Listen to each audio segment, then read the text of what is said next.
For 52 years, the world has speculated about what really happened on the night Bruce Lee died. Official reports claimed that it was a tragic accident, nothing more. But whispers of a cover-up, hidden truths, and a scandalous secret have never faded. At the center of it all was Betty Ting Pei, the actress whose name would forever be tied to Bruce Lee's final moments. For decades, she denied the rumors, avoided the questions, and let history tell its own version of the truth, until now. At 77 years old, Betty has finally broken her silence by confirming what many have suspected, but never proven. The truth about Bruce Lee's death is far more complex than anyone imagined, and what she reveals about that night, and the powerful figures who tried to control the story, will change everything. What really happened on July 20, 1973?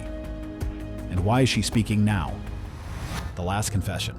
For half a century, the circumstances of Bruce Lee's death have remained one of Hollywood's and Hong Kong's most enduring mysteries. Officially, the world was told it was a tragic accident, nothing but an allergic reaction to painkillers and a case of cerebral edema. But from the moment the news broke, something about the story never quite added up. Now, 52 years later, Betty Ting Pei, the woman at the center of it all, is finally ready to talk. At 77 years old, Betty has lived in the shadow of Bruce Lee's death. Overnight, she went from a rising actress to a controversial figure, whispered about in tabloids. Some fans have blamed her, and even suspect her of being part of a grand conspiracy. The accusations, the rumors, and the relentless media scrutiny shaped the rest of her life. Yet, through it all, she remained silent and never fully confirmed or denied the stories that condemned her. Until now. In a rare interview, Betty has finally spoken about what really happened in her apartment that night in 1973, and what she revealed is more shocking than anyone imagined. It's a truth that not only challenges the official story, but also exposes the hidden forces that worked to control Bruce Lee's legacy. Because Bruce Lee was more than just a martial artist or a movie star, he was a threat. At the time of his death, he was at the peak of his career, and he was revolutionizing cinema by challenging Hollywood's long-standing barriers for Asian actors. He was young, seemingly invincible, and on the verge of superstardom. To some, he was a hero. To others, he was a problem. A man with too much power, too much influence. So when news broke of his sudden passing, the world refused to believe it was as simple as the official reports claimed. How does a 32-year-old man, who seemed to be in his physical prime, die so unexpectedly in the middle of the day? And why was he at Betty Ting Pei's apartment when it happened? The Hong Kong press was relentless in publishing endless theories about poisonings, secret assassinations, and even supernatural curses. Fans were convinced there was more to the story. Even Lee's closest associates, including his wife Linda and longtime friend Raymond Chow, seemed to beat around the bush and offer vague explanations that left more questions than answers. But behind the scenes, the real reason for the secrecy was something far more calculated. According to Betty, powerful figures in the Hong Kong film industry, including Bruce Lee's own business partners, had a big interest in controlling how his death was perceived. If the real cause of his death was exposed, it could ruin reputations, destroy financial deals, and unleash a scandal that no one was ready for. And for years, Betty was forced to play along. She knew that speaking out could cost her everything. But now, she no longer cares about the consequences. Because the world deserves the truth, the real truth. What really happened in Betty's apartment that night? And why has she chosen to reveal it after all these years? The truth is darker than anyone ever imagined. Before Bruce, who was Betty Ting Pei? Long before Betty Ting Pei became known as the woman at the center of Bruce Lee's final moments, she was already a rising star in her own right. Born on February 19, 1947 in Taipei, Taiwan, Betty came from a traditional family that was deeply rooted in the medical profession. Her father was a respected doctor, and her upbringing was strict.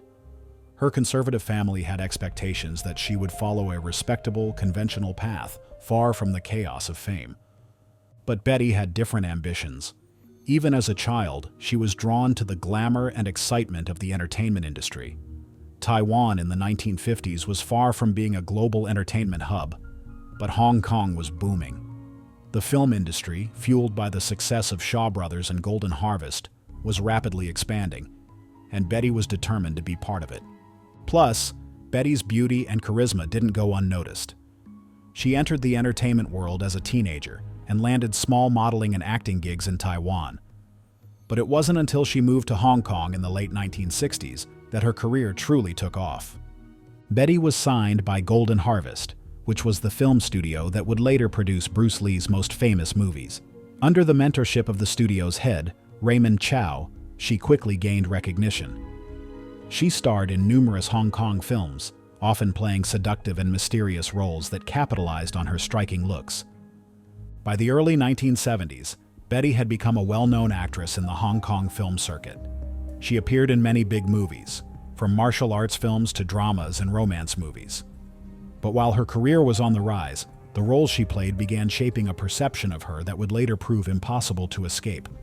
She was cast as the femme fatale, the alluring yet dangerous woman, always at the center of power, desire, and deception. This wasn't just a character, it became her public identity. By the time Bruce Lee entered her life, the press had already crafted a narrative around her. She was the temptress, the woman whose presence could bring both passion and peril. Whether this image was true or not hardly mattered because public perception had already been shaped. And when Bruce Lee died in her apartment, it wasn't just a tragedy, it was the beginning of a scandal. Betty Ting Pei, the rising star, was no longer just an actress. She became the woman with secrets, the woman who knew more than she was saying, the woman who, for decades, held the one truth the world was desperate to hear. And now, after 52 years, she's finally ready to reveal it. Bruce Lee's final year, the legend before the fall. In his final year, Bruce Lee was more than just an actor. He was a global phenomenon. He had revolutionized martial arts cinema, broken racial barriers in Hollywood, and become a symbol of strength, discipline, and excellence. But beneath the image of the untouchable warrior, Bruce was still a man. He battled exhaustion, injuries, and the immense pressure of living up to his own legend. By 1973, Bruce Lee was at the peak of his fame. That year, he dined at the Hyatt Regency in Hong Kong with his wife, Linda Lee, and his close friend and business partner, Raymond Chow. It was during this seemingly casual evening that he was introduced to Betty Ting Pei. At the time, Betty was an actress working under Golden Harvest, the studio that had helped propel Bruce's career to new heights. Their initial meeting was professional, but what started as a simple acquaintance would soon evolve into something much deeper, something neither of them could have predicted. Though their interactions remained businesslike in public, rumors would later suggest there was more going on behind closed doors. Speculation surrounding their relationship persisted for years. Was it merely a friendship, or was there something more? Now, after decades of secrecy, Betty Ting Pei is finally breaking her silence. Her confession will rewrite everything the world thought it knew about Bruce Lee's final days. Bruce's rise to superstardom had been swift and relentless.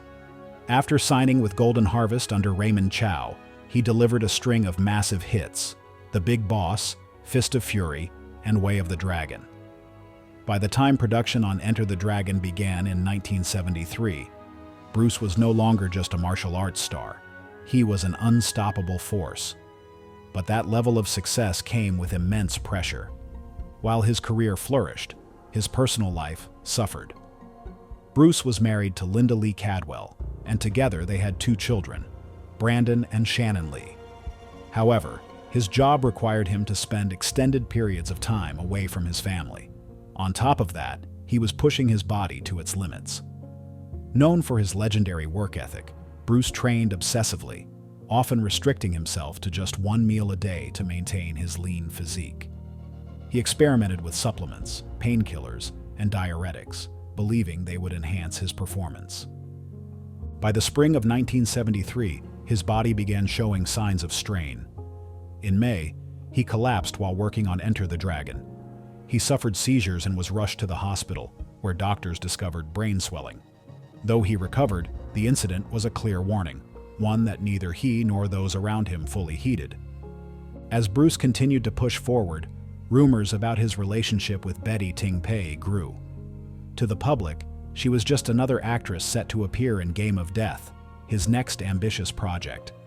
But behind closed doors, whispers circulated that their connection was more personal. When Bruce was spotted visiting Betty's apartment, it was always explained away as work. Yet in his final weeks, he was seen in her company more frequently, a detail that would become one of the most controversial aspects of his death. As all this went on, Bruce's health reportedly continued to suffer. He was losing weight at an alarming rate, often appearing exhausted and in pain. Some of his closest friends recalled him complaining of severe headaches, but he dismissed any concerns. The pressure to maintain his status, to prove himself in Hollywood, and to control his legacy drove him forward, no matter the cost. Then, on July 20, 1973, Bruce Lee walked into the apartment of Betty Ting Pei for what should have been a routine visit. But he never walked out. For decades, the world has speculated about what really happened that day. Now, after 52 years of silence, Betty Ting Pei is finally revealing the truth, a revelation that will change everything we thought we knew about Bruce Lee's death. The night Bruce Lee died. Bruce Lee's sudden death on July 20, 1973, sent shockwaves across the world. At just 32 years old, the martial arts legend who had defeated opponents both on screen and in real life was gone in an instant. But while the public mourned behind the scenes, a carefully managed cover-up was already in motion. The details of Bruce Lee's final moments were quickly altered, manipulated, and concealed. What really happened in Betty Ting Pei's apartment that night? According to the initial report, Bruce Lee was at Betty Ting Pei's apartment in Kowloon that evening. Betty was a known acquaintance of Bruce, and they were reportedly discussing her role in his upcoming film, Game of. At some point in the evening, Bruce complained of a severe headache. Betty, trying to help, gave him a painkiller called Equagesic. Equagesic is a combination of aspirin and a muscle relaxant commonly used at the time. After taking the pill, Bruce lay down to rest in her bedroom. But he never woke up. Betty grew concerned when Bruce wouldn't respond to her attempts to wake him. According to the official report, she panicked and called Raymond Chow, Bruce's close friend and business partner. Chow rushed over, but by then, Bruce was completely unresponsive. An ambulance was finally called, and Bruce was taken to Queen Elizabeth Hospital. But it was too late. The doctors pronounced him dead on arrival. The official cause was said to be cerebral edema, or brain swelling, allegedly triggered by an allergic reaction to the Equagesic pill. But for many, this explanation was far too simple for such a sudden and shocking death. For the 26-year-old Betty Ting Pei, that night was a nightmare. One moment she was having what she thought was a normal evening with Bruce Lee. Next, she was sitting in an apartment with the lifeless body of the most famous martial artist in the world. She later described feeling utterly helpless as she watched Bruce lie motionless. She didn't even know what to do, as her attempt to wake him failed. When Raymond Chow arrived, she expected him to take charge, but instead, there was panic, indecision, and fear. Instead of immediately alerting authorities, Chow delayed calling for an ambulance. Why the delay? Some speculate that Chow and others present were trying to remove any incriminating evidence from the scene before emergency responders arrived. Others believe they were deciding how to protect Bruce's public image. Later, the media reversed its initial statements about Bruce's death, claiming that he had collapsed at home with his wife, Linda Lee, by his side. It was only later that the truth about his presence in Betty Ting Pei's apartment came out. This sparked rumors and wild speculation. The shift in the narrative fueled suspicions, as people reasoned that there was nothing to hide. So why lie? Then, in an instant, Betty went from friend to suspect. The public blamed her and accused her of drugging Bruce. She had no time to process what had happened before the world turned against her. Over 50 years later, Betty has finally broken her silence. But why now? And what did she reveal that had been hidden for decades? The storm after Bruce's death, accusations and scandals. Bruce Lee's death was not just a tragedy. It became a sensationalized scandal that tore through the media like a wildfire. Within hours of the news breaking, the world wanted answers, and Betty Ting Pei found herself at the center of a storm that she never could have prepared for.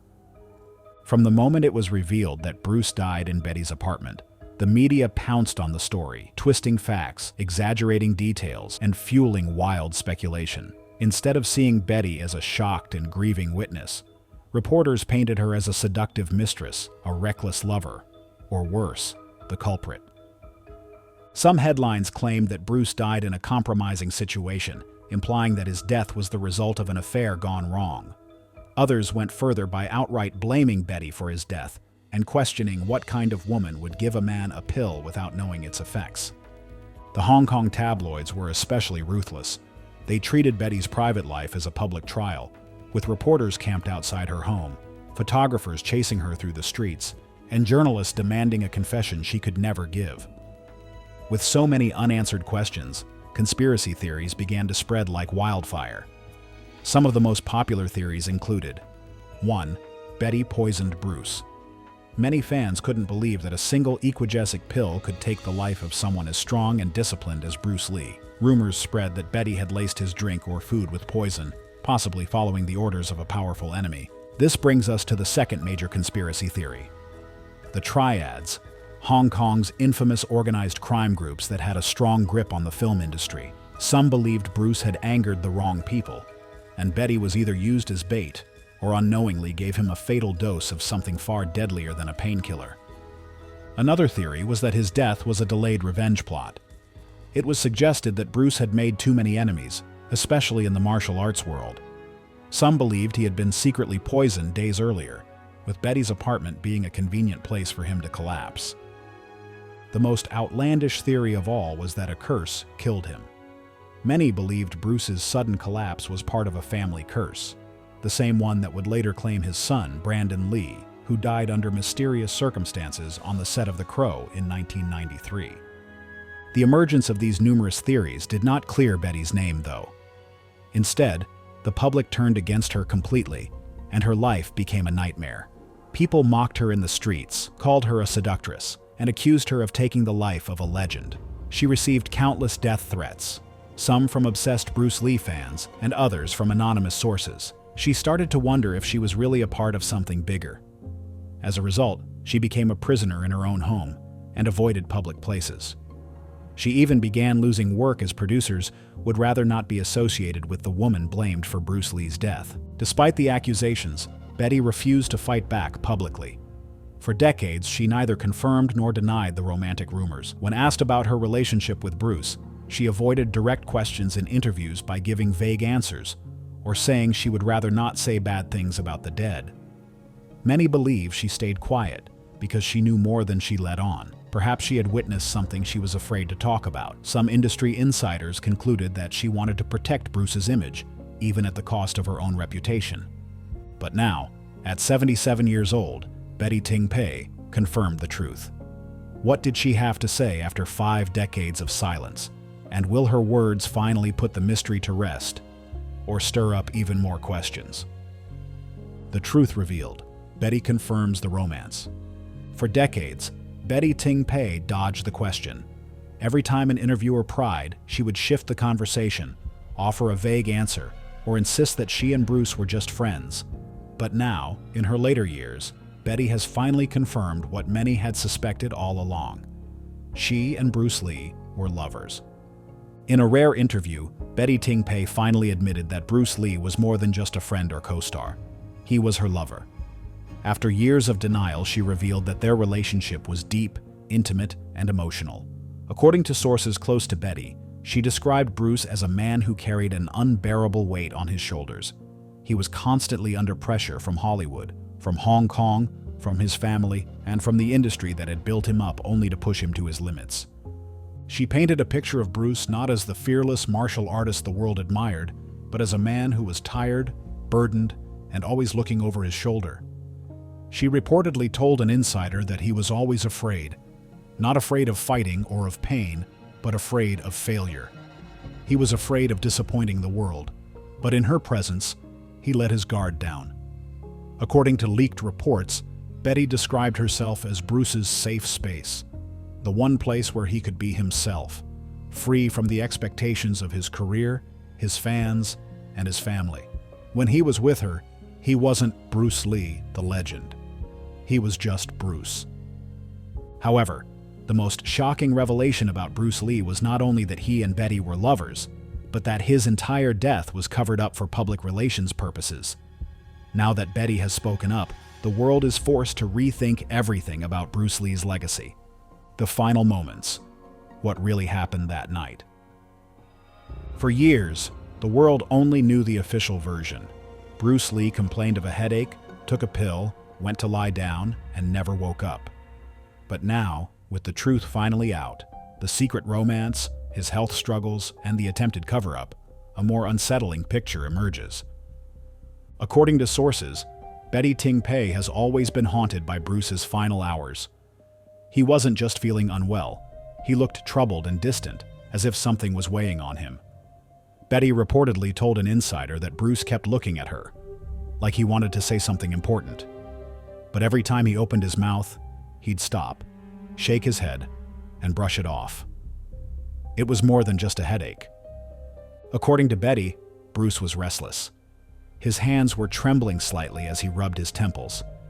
He paced the room, muttering to himself in Cantonese something about stress, pressure, maybe even fear. Then suddenly he sat down and grabbed her hand, but before he said what was really on his mind, he sighed, forced a weak smile, and changed the subject. Betty never pressed him, and that has haunted her for 52 years. What was he trying to tell me? She asked herself many times. Why didn't I convince him to say it? Moments later, he complained of a headache. Then she gave him an accusations pill. He had taken it before, so it was not expected to be dangerous. For decades, the events that followed have remained a mystery. What we do know is this: Bruce Lee did not die instantly. Betty thought he was sleeping, but as time passed, she noticed something was wrong. He was breathing more slowly, and his body felt strangely motionless. Instead of calling for emergency help, Betty first reached out to Chow, Bruce's longtime business partner. Why? According to leaked reports, she panicked, and Chow told her to wait until he arrived, and it took hours before he was taken to the hospital. By the time Bruce was finally rushed to Queen Elizabeth Hospital, it was too late. Why the delay? Why wasn't an ambulance called the moment he became unresponsive? Some believe Chow was more concerned with Bruce's image than saving his life. Others suspect there were attempts to revive him privately before involving the authorities. Whatever the case, the missing hours remain one of the most suspicious and tragic aspects of his death. As soon as Bruce's death was confirmed, the cover-up began. Raymond Chow immediately controlled the narrative. The press was told Bruce collapsed at home, with Linda by his side. At first, Linda Lee Cadwell, Bruce's wife, went along with the story. Some believe she did it to protect his legacy and their children. Betty was erased from the original version of the story. She was suddenly a footnote in the greatest martial artist's death and his final hours, rewritten to make his passing look peaceful and dignified. When talking about Raymond Chow's lies, Betty is said to have said, "He was disgusting." Yet, she had no choice but to go along with it. She was alone, and he told her what to say. She had no power to fight it. As time passed, the police eventually unraveled the real truth. Bruce Lee died in Betty's house. And if not for the police investigation, these facts would have never been revealed. The police concluded that Raymond Chow came to Betty's apartment and attempted to call Bruce's personal doctor at least 20 times. After failing to connect with the doctor, Raymond then called Betty's personal doctor, who arrived 20 minutes later. He examined Bruce and detected no heartbeat or breathing. After attempting CPR, he called for an ambulance. Lee did not arrive at the hospital until 6 hours after he took a pain pill provided by Betty and laid down to take a nap. The coroner described his passing as death by misadventure. Why Betty speaks now. For over 5 decades, Betty Ting Pei has lived with the weight of that night. The questions, the guilt, the regret. He was trying to tell me something, and I didn't listen, she said in a private interview. Now Betty wonders if Bruce knew something was wrong. She believes that maybe if she had called for help sooner, he'd still be here. The truth is, no one will ever know. But what is certain is that Bruce Lee's final moments were not the peaceful passing of a Hollywood icon, but the quiet, tragic death of a man who had been carrying too much for too long. For years, Betty had no choice but to deny everything, and for good reasons. She was pressured by the industry, especially by powerful figures like Raymond Chow, who warned her that confirming a romance with Bruce would ruin her career. She also feared public backlash, knowing that Bruce's fans worshipped him as a devoted family man, and she respected Bruce's wife, Linda. She would rather not be remembered as the woman who tarnished his legacy. But now, after 5 decades of silence, she no longer cares about the backlash. Betty's confession rewrites history. Bruce Lee's death was not just a tragic accident, but a carefully controlled narrative. For decades, the world believed Bruce died as a family man as a result of a fatal medication reaction. But the truth is far messier, darker, and more complicated. He was in the apartment of his secret lover. His death was not immediately reported, and his final days were filled with exhaustion, fear, and the overwhelming burden of fame. For 52 years, the world believed one story. But now Betty Ting Pei's truth has changed everything. What do you think about Betty's confessions? Feel free to share your thoughts in the comments section. Thank you for watching. See you in the next video.